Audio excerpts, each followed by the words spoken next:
I love it. In the grow bag.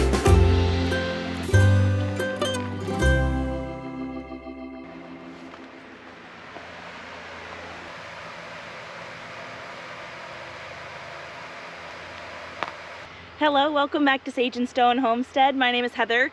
This is Monty. A few of our barn cats have actually been hanging out in the greenhouse, which I encourage. I haven't noticed them using any of the beds as a bathroom, thank goodness. Not here, they have in my other raised bed garden, but they do keep the rodent population down, which is what they're here for, so that's good.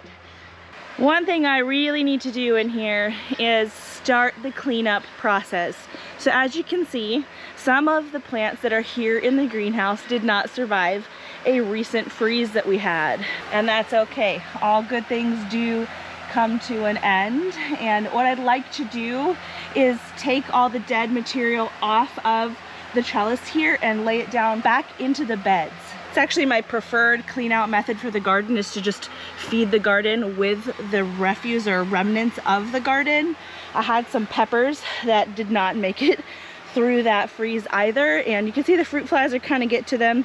That's fine, that's part of the breakdown process. You can probably hear that I have a little bit of a cold, and some of this looks moldy. So if when I start pulling, the mold kind of starts to fly, I'm probably gonna stop and just focus on like weeding and sweeping. But what I'll do first is open up the sides of the greenhouse so I get maximum airflow. I have been gardening for around 6 years at this property. My first garden was in 2019, and we got this greenhouse in 2020. We initially had pigs in it at first, pigs and some ducks, and then we made it a greenhouse for plants. The whole time I've been gardening, I really haven't had the energy for fall cleanup until this year. I don't really know where it came from. I have some suspicions from different health issues that I was dealing with in the last few years. If you haven't heard about that, I'll make sure to link the video talking about that in the description box. But yeah, this is not something that has been normal for me in the past, and it may not be something that I have the energy for in the future, but because I had the energy for it this year, I decided I'd do it, and it's good because what this is going to do is help bring light to the plants that are in here. We're in the time of year where the plants, just because of the angle of the sun, are getting the least amount of sun that they can, and if I can maximize that for the plants, that's going to be great. I thought it would be fun while I clean up the greenhouse if I also read you a recent blog post that I posted on my website. This is actually a blog that I wrote in November of last year. I could not figure out how to post it to the website, but you know, the sentiment is still relevant, so let's get into it. It's called The Burden of Abundance and Our Individual Capacity. Capacity is a funny thing. When speaking of volume in a scientific or mathematical sense, it's actually quite easy to understand. We have tangible models and finite definitions of measurements in order to quantify capacity of any given vessel. A pint jar holds a pint to the tippy top. A quart jar holds a quart. A half pint holds, well, just that. When these vessels are asked to hold more than their capacity, we can see from experience that they overflow.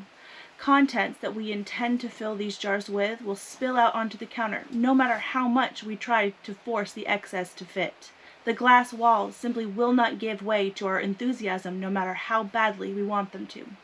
What's funny about this is we don't really expect the jar to heed to our wants. It's a superficial, fleeting wish that we know can't come true. The jar fits what it will, and there isn't anything to do about it except pull out another jar from storage to hold the abundance, or grab a rag to clean up the mess. Humans, too, have capacity. I don't necessarily mean this in the same way I referenced with the jars, but I think we can segue into understanding humans by first talking about filling us up as well. I know, when serving dinner to my family, how much each person generally eats. They are served according to their history of capacity, and if they have room for more, it's available to them. We have 4 growing children, and their capacity for dinner changes depending on several factors. What dinner is, how filling other meals have been during the day, how much activity they've had, and there's always the possibility that they are going to go through a growth spurt or simply not feeling their best. All of these factors change how much they eat, but each person generally has a standard capacity that makes adequately filling their plates pretty predictable.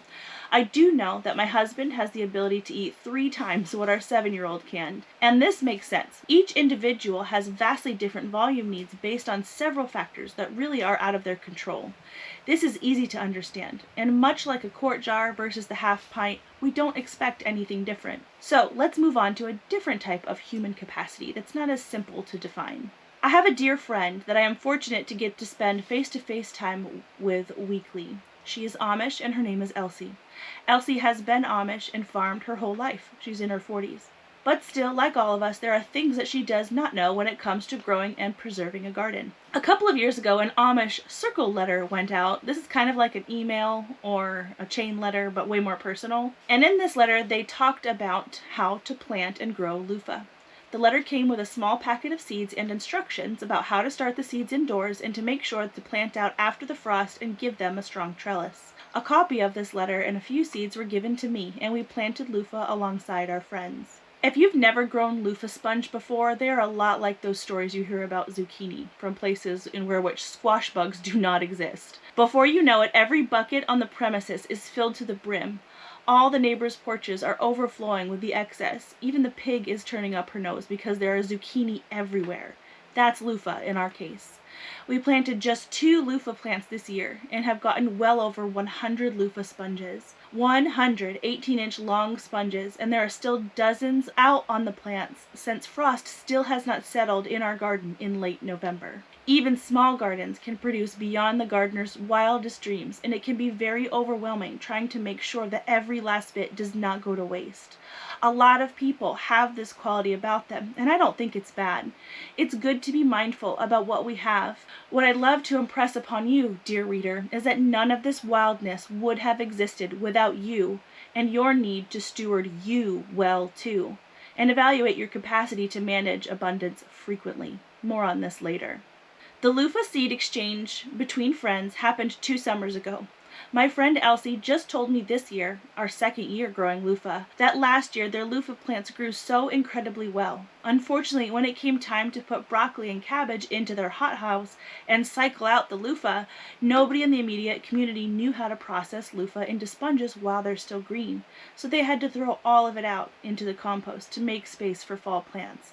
This wasn't something she was proud to tell me, and I could see the sense of failure on her face as she spoke. I reassured her that green loofah can be processed into a usable sponge quite simply, and the next week I brought some of our excess loofah to show her how. Knowing how to process green loofah is great and all, but what can one feasibly do with 100 huge sponges? What if I don't want to process 100 loofah? The answer to this greatly depends on your personal capacity. The funny thing about humans and our capacity is that it fluctuates depending on several factors. Our metaphorical walls of capacity flex, bend, and contract and adapt with life, unlike the rigid walls of a canning jar. Having said that, no 2 people have the same level of capacity at any given moment. Even if these 2 people have very similar lives regarding their age, responsibilities and obligations, personal interests, etc., some people are simply able to manage more mentally and emotionally, and some are able to manage less. Knowing this can be very empowering, but it's important to stay in check and aim to stay under the maximum threshold so it's possible to function in an enjoyable and productive way. Similar to the walls of the canning jar, humans do have a maximum capacity, and our walls are fragile and can break. And sometimes you have tons of loofah. There's a bunch of different ways to process green loofahs and different ways to use them. All are equally amazing ways to use up the abundance that you've had a very important hand in facilitating the existence of. Because you asked it to grow, there can be this tug to make sure that you do right by the harvest. When I am faced with a particular task, and I'm assessing my own personal capacity at any given moment, I usually base my future actions on my level of dread. How much can I do and not resent the whole thing? I did this to myself after all. What do I really want to do here in order to feel good about it and keep loving the way that we have chosen to live? I know a lot of people would not feel good about leaving plants and fruit to hang and wither away. But you know what? That's exactly where I'm at with my loofah at this exact moment. I have eaten some, given some away, sold some, thrown some excess sponges into the bed that I'm trying to fill up, fed seeds to the chickens, and I'm just done. I'm going to allow the remaining loofah to be consumed by the frost when it comes, and I'm going to let them hang, but not in shame. When I look out into my garden this winter and see those dry, dead loofah, I won't be reminded of my failure. I will be reminded of the incredible bounty my farm produced with the assistance and intention from me, the gardener. It's an immense blessing to have more than what is immediately needed. I think what is often misunderstood is what these spent dead plants can give back to the literal ground they thrived so well in, and the value in using the excess to feed back into that system. When excess loofah is placed back into the garden, there are nutrients there that bring life into the soil and feed worms and microbes and help build soil structure. Loofah is actually excellent to put back into the garden, as it acts a lot like peat or cocoa coir with its moisture retention capabilities without the environmental impact or the price tag. You grew it, use it. You can even be lazy about it like me, and that incredible abundance still finds a way to give back if you let it. My plan for the excess loofah is to eventually place them in a bed and cover them with manure from the barn.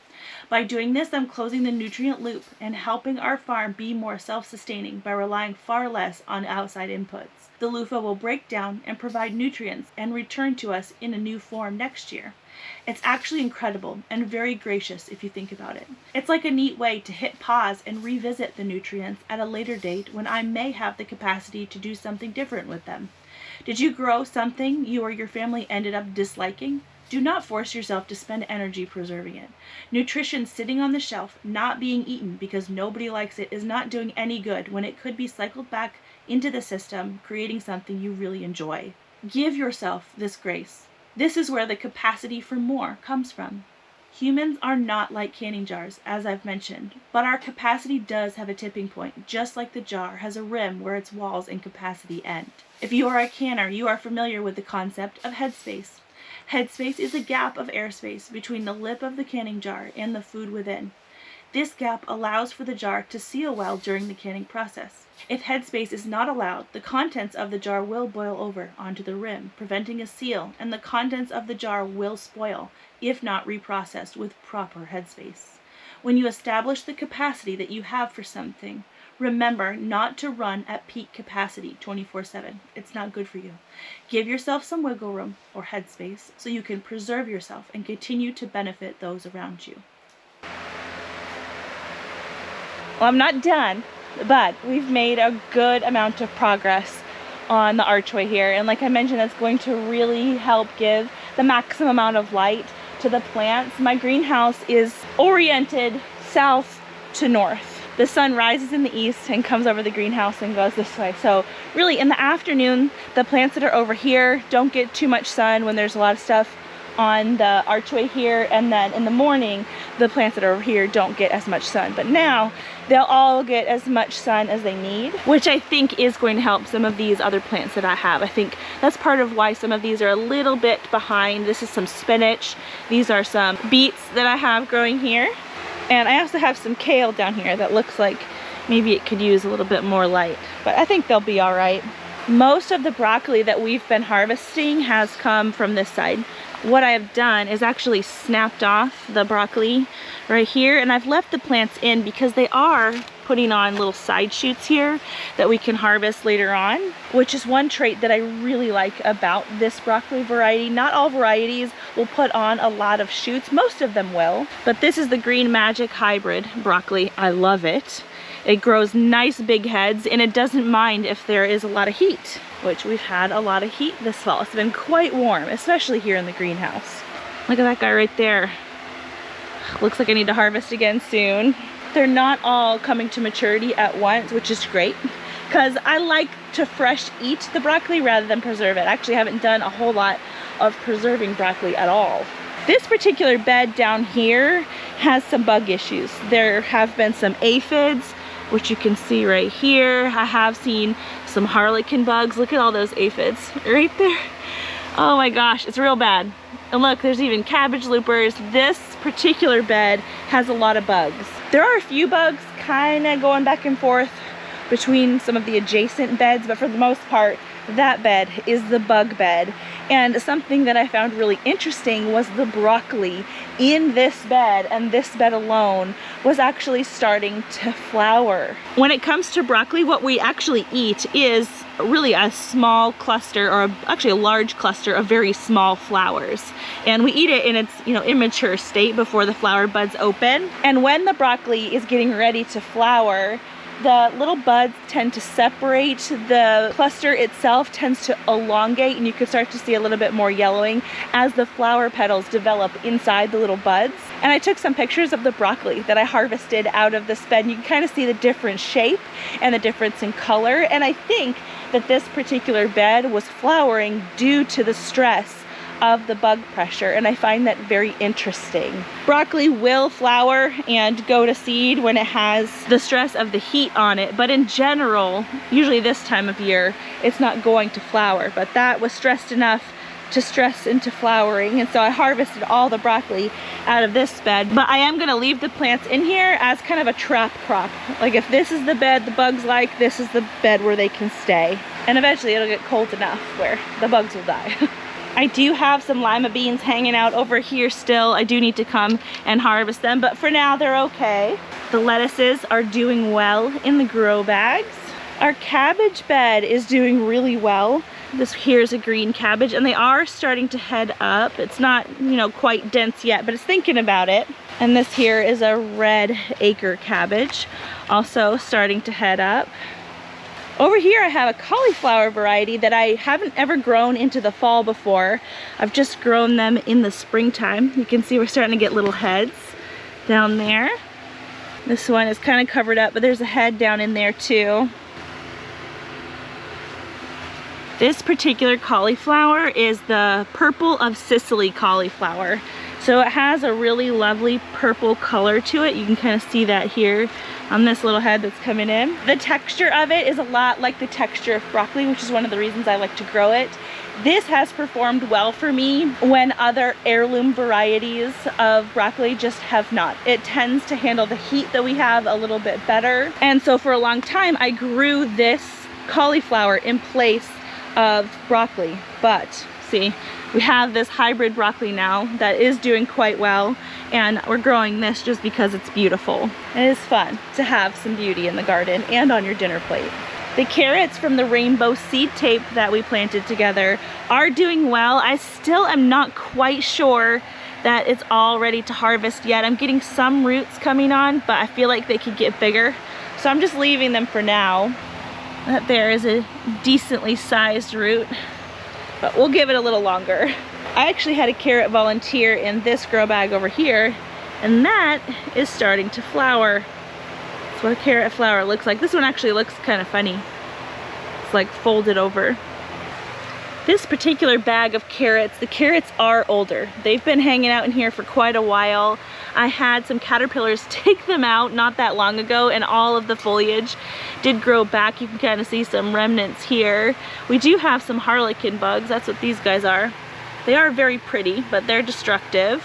And I did want to take this opportunity to let you know that there is a Black Friday sale going on right now at Epic Gardening. I believe the grow bags are on sale. I know that there's a sale on raised beds, and I think that this is probably the last major sale of the season. It goes through, I think, actual Black Friday, but I'll make sure to put the sale dates down below. You can stack our coupon code, which is SageAndStoneHomestead on top of the existing sale, so make sure you do that so you can get the deepest discount. One of the areas over here that I wanted to make sure got more sunlight was my lavender plant. I am not entirely sure that I'm going to leave this or the rosemary that I have, it's over there, in the greenhouse for the full winter. Sometimes, depending on how intense our winter is, these types of things that are supposed to be perennial don't handle that well, especially when they're in kind of a smaller container here. See? Larger plants in a smaller container just means that their roots are that much closer to the side of the vessel where the cold air is. When a perennial plant is in something like a raised bed where there's a lot of soil insulating the roots of the plant from the cold air, that's something different. But I might have to put these in the shed when it gets real cold. My bonfire peach trees look kind of sad, but it's normal for them to lose their leaves this time of year. And these are hardy down to zone 5, so I don't worry about these when it gets real cold. Something that I did notice when I was cleaning off the archway that I'm not sure wasn't here during our deep freeze is I have a giant crack in the greenhouse right there. I hope it comes up on camera. But what I don't think is going to come up on camera is you can see, or I can see, little tiny holes on either side of that slit there. And the kids have told me that my angel baby kitty, Monty, from the beginning of this video, does climb up onto the greenhouse and hang out up there. So he might be responsible for that. And obviously that's going to allow warmth out. Heat rises.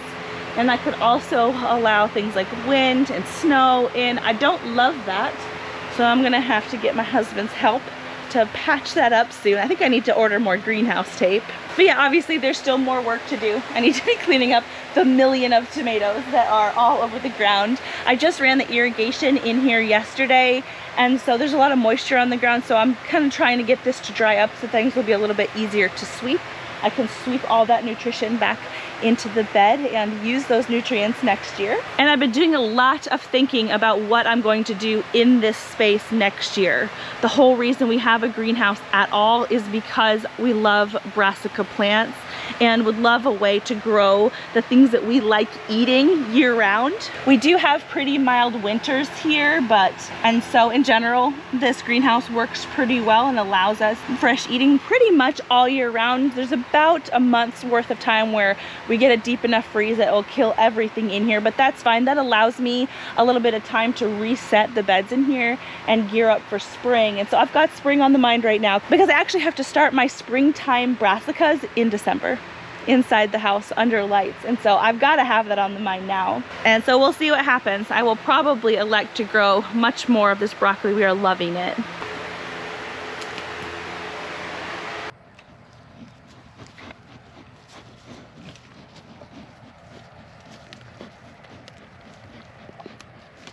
Come on, handsome boy.